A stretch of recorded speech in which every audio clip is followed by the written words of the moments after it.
बिस्मिल्लाहिर्रहमानिर्रहीम अस्सलाम वालेकुम।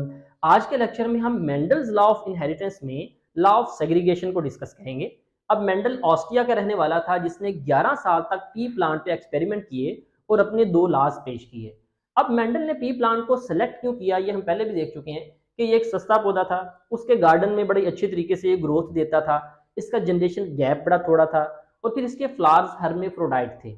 हर्मेफ्रोडाइट ऐसे फ्लावर को कहते हैं जिसमें मेल और फीमेल पार्ट एक ही फ्लावर पे होता है और वो नॉर्मली सेल्फ पोलिनेशन होती थी, लेकिन क्रॉस पोलिनेशन भी उसमें पॉसिबल थी। और सबसे अहम बात ये कि पी प्लांट के 7 ट्रेट्स ऐसे थे जिनकी कंट्रास्टिंग फॉर्म्स मौजूद थी। मसलन प्लांट हाइट की बात करें तो सारे पौधों की हाइट एक जैसी नहीं है, बल्कि प्लांट हाइट के ट्रेट की दो अलग-अलग से फॉर्म्स हैं, या तो वो टाल होगी या तो वो ड्वार्फ होगी। सीड शेप की बात करें तो सीड शेप या तो राउंड होगा या वो रिंकल होगा। सीड कलर की बात करें या तो वो येलो होगा या तो वो ग्रीन होगा। तो 60 ट्रेड्स की दो अलग-अलग फॉर्म्स थी। तो मेंडल ने सबसे पहले क्या किया कि उन सातों के सातों ट्रेड्स की जो डिफरेंट कंट्रास्टिंग फॉर्म्स थी ना, उनके ट्रू ब्रीड्स तैयार कर लिए। ट्रू ब्रीड से मुराद है प्योर वराइटीज। तो 7 ट्रेड से तो उनकी 14 प्योर वराइटीज पैदा की। अब ये प्योर ब्रीड, ट्रू ब्रीड किसे कहते हैं? मसलन प्लांट हाइट की बात करें तो ये एक टाल प्लांट है, कैपिटल टी, जबकि कैपिटल टी स्मॉल टी ये भी टाल है। लेकिन इस टाल को जब आप सेल्फ फर्टिलाइज करवाएंगे, यानी इस टाल को आपस में ही, तो अगली जनरेशन हमेशा टाल ही आएगी। लेकिन जब इस टाल को आप सेल्फ फर्टिलाइज करवाएंगे तो अगली जनरेशन टाल भी आ सकती है, अगली जनरेशन ड्वार्फ भी आ सकती है। तो ये जो सा ये ट्रू ब्रीड होगा, क्योंकि ट्रू ब्रीड ऐसी वैरायटी को कहते हैं जिसको आप अगली जनरेशन, जितनी मर्जी जनरेशन तक सेल्फ फर्टिलाइज करवाते जाएं तो वो उसी तरह की जनरेशन पैदा हो। तो उसने 14 ट्रू ब्रीड्स पैदा कर ली। अब आ जाते हैं अपने लॉ की तरफ। तो सबसे पहले लॉ ऑफ सेग्रीगेशन में मेंडल ने एक एक ट्रेट को स्टडी किया। मसलन एक ट्रेट को लिया और उसकी दोनों जो फॉर्म्स थी उनको आपस में क्रॉस करवाया। मसलन यहाँ पे हम लेते हैं जी सीड शेप, ये एक ट्रेट है, इसकी दो फॉर्म्स हैं, या तो राउंड होता है सीड शेप या तो रिंकल होता है। मेंडल ने ये पेरेंटल जनरेशन, P1 कहते हैं पेरेंटल जनरेशन, सबसे पहली जनरेशन ली। उसने ये जो राउंड था उस रिंकल के साथ क्रॉस करवाया, ये दोनों ट्रू ब्रीड्स हैं, और F1 जनरेशन हासिल की। F1 कहते हैं फर्स्ट फीलियल जनरेशन, फीलियल का मतलब है बच्चे, ऑफ स्प्रिंग अगली जनरेशन। तो इस पेरेंटल की फर्स्ट फीलियल जनरेशन ये सारी की सारी राउंड आई, यानी P1 में राउंड भी है रिंकल भी है, लेकिन यहाँ पे सिर्फ क्या है, सारे राउंड। उसने F1 को सेल्फ क्रॉस करवाया, यानी F1 को मल्टीप्लाई किया आपस में ही, सेल्फ क्रॉस, इसी के मेल फीमेल लिए और इसी के मेल। तो जब सेल्फ क्रॉस करवाया तो F2 जनरेशन हासिल की। F2 जनरेशन के अंदर 75% राउंड थे और 25% रिंकल थे, यानी फिनोटिपिक रेशो, फिनोटिपिक कहते हैं जाहिरी तौर पर नजर आने में, जो रेशो हासिल हुई वो रेशो थी 3:1। यानी यहाँ पे देखें, ये आपके पास F2 के 4 नजर आ रहे हैं बीच, तो 1 2 3 ये तीनों राउंड हैं, जबकि ये क्या है, रिंकल हैं। तो 75% राउंड और 25% रिंकल, रेशो क्या बनी, 3:1।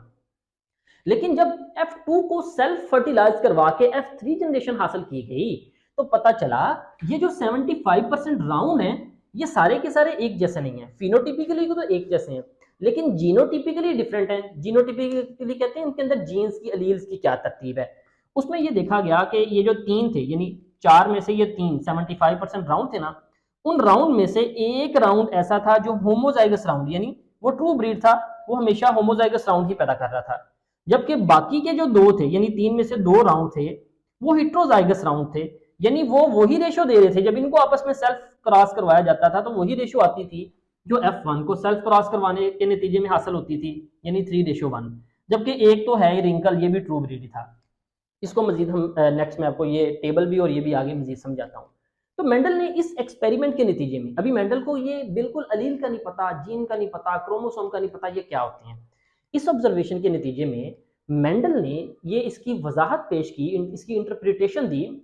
मेंडल ने कहा कि हर ट्रेट को, यानी हर खसूसियत को एक फैक्टर कंट्रोल करता है। उसने उस फैक्टर को एलिमेंटन का नाम दिया, यानी उसने तो उसको एलिमेंटन का नाम दिया, लेकिन आज हम जानते हैं उसको हम जीन के नाम से या अलील्स के नाम से जानते हैं। उसने कहा कि ये जो राउंड है ना, राउंड के लिए एक फैक्टर है, रिंकल के लिए भी एक फैक्टर है, और जब ये अगली जनरेशन पैदा करते हैं ना, तो जब ये F1 जनरेशन बनती है, एक फैक्टर इधर से आता है और एक फैक्टर इधर से आता है। मसलन यहाँ से एक फैक्टर आएगा ये कैपिटल आर, यहाँ से एक फैक्टर आएगा स्मॉल आर, ये दोनों मिलकर क्या बना देंगे, ये राउंड। अब एक फैक्टर इधर से आया, एक फैक्टर इधर से, तो जब दोनों तरफ से मेल और फीमेल से फैक्टर आया, ये जो राउंड बना, ये राउंड क्या, ये जो पेरेंटल जनरेशन थी ना, मेंडल ने कहा उसने उसमें उन दोनों में एक जैसे फैक्टर हैं, उसको नाम दिया गया होमोजाइगस। होमोजाइगस कहते हैं ऐसी जनरेशन जिसके दोनों अलील एक जैसे हों। तो इसके दोनों अलील एक जैसे थे तो ये होमोजाइगस। लेकिन F1 में वो जो राउंड बना उसके दोनों अलील एक जैसे नहीं है, एक फीमेल से आया एक मेल से, तो ये दोनों डिफरेंट है। तो ये है तो राउंड लेकिन ये है हेट्रोजाइगस। हेट्रोजाइगस ऐसी जीनोटाइप जिसमें दोनों अलील्स डिफरेंट होंगे। तो F1 क्या है, हेट्रोजाइगस।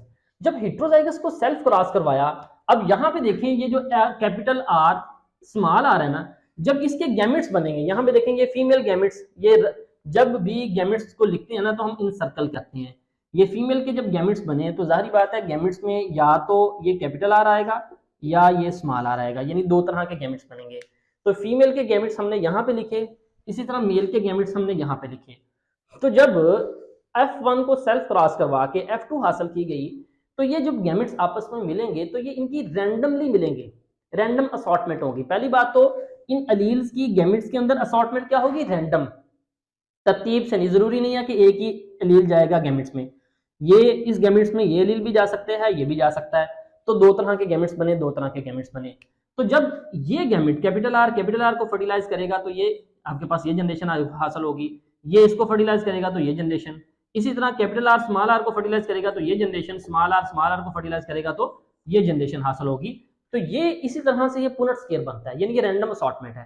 फर्ज करें अगर आपने F1 के अंदर इनको क्रॉस फर्टिलाइज करवा के 1000 की तादाद में बीज हासिल किए, तो उस 1000 में से 750 बीज ऐसे थे जो जाहिरी तौर पर क्या थे, 750 वो राउंड थे, और 25 बीज ऐसे थे, सॉरी 250 ऐसे थे जो रिंकल थे। तो ये फिनोटाइपिक रेशियो क्या आई, 3:1। अब उसके बाद जब मेंडल ने F2 को सेल्फ फर्टिलाइज करवा के F3 हासिल की, तो मेंडल ने बताया कि ये जो 75% राउंड थे, उन 75 में से, यानी ये जो 3/4, ये 3/4 में से 1/4 ऐसे थे, यानी 25% ऐसे थे जो हमेशा राउंड ही पैदा कर रहे थे। इसका मतलब है वो 25% 1/4 क्या थे, वो होमोजाइगस राउंड थे। और इन 3/4 में से जो 2/4 यानी 50% राउंड थे, वो वही रेशो दे रहे थे जो रेशो F1 को सेल्फ क्रॉस करवा के, यानी यहाँ पे F2 में हासिल हो रही थी, यानी F1 को जब आप सेल्फ क्रॉस करवाते थे तो F2 में रेशो क्या आती थी, 3:1। तो ये वाले भी, ये 50% भी वही रेशो दे रहे थे 3:1 की। तो इसका मतलब है ये क्या है, ये हेट्रोजाइगस राउंड है और ये होमोजाइगस। तो इसका मतलब F2 के अंदर जो फिनोटाइपिक रेशियो है वो रेशियो है 3:1, जबकि जीनोटाइपिक रेशियो है 1:2:1, यानी 1 जोन से हैं वो होमोजाइगस राउंड है, 2 हेट्रोजाइगस राउंड है, और 1 जोन से हैं वो होमोजाइगस रिसेसिव हैं, यानी रिंकल आते हैं। तो ये मेंडल ने इसकी वजाहत पेश की, इंटरप्रिटेशन दी मेंडल ने। अब आते हैं मेंडल के लॉ की तरफ, यानी अब देखिए मेंडल ने जो रिजल्ट इस सीड शेप राउंड और रिंकल को क्रॉस करवा के हासिल किया, यही रिजल्ट बाकी के 6 ट्रेड से हासिल किया, यानी ड्वार्फ सीडेड और ड्वार्फ प्लांट और टाल प्लांट को क्रॉस करवाया तो तब यही रिजल्ट हासिल हुआ, 3:1, 1:2:1। इसी तरह उसने seed shape, seed colour, pod shape, pod colour, flower position, flower colour, इन तमाम ट्रेड्स को फर्टिलाइज करवाया तो यही रिजल्ट हासिल हुए। तो सेम रिजल्ट की बुनियाद पर उसने ये लॉ पेश किया। लॉ देखें, 2 coexisting alleles for each trait in an individual, यानी किसी भी इंडिविजुअल में जो किसी भी ट्रेट के इकट्ठे अलील हैं, फर्ज करें ये अलील हैं, 2 इकट्ठे अलील, ठीक है, सेग्रीगेट फ्रॉम ईच अदर, ये एक दूसरे से कब हो जाएंगे, ये दोनों अलील क्या हो जाएंगे, सेग्रीगेट हो जाएंगे। मसलन ये 2 अलील है ना, जब मियोसिस होगी तो गैमेट के अंदर ये दोनों अलील क्या हो गए, डिफरेंट हो गए एट मियोसिस। जब मियोसिस होगी गैमेट्स फॉर्मेशन में तो दोनों अलील क्या हो जाएंगे, डिफरेंट हो जाएंगे। किस तरह से, so that each gamete receive only one of the 2 अलील, यानी हर गैमेट में इन 2 में से एक अलील जाएगा। मसलन ये 2 अलील है ना, तो जब गैमेट्स बनेंगे तो इन दोनों में से एक अलील इस गैमेट में जाएगा, इस गैमेट में ये जाएगा, दूसरे गैमेट में ये जाएगा, यानी एक गैमेट में, जिस तरह यहाँ पे ये गैमेट्स बन रहे हैं, यहाँ पे गैमेट्स बन रहे हैं, तो गैमेट्स में सिर्फ एक अलील जाएगा 2 में से।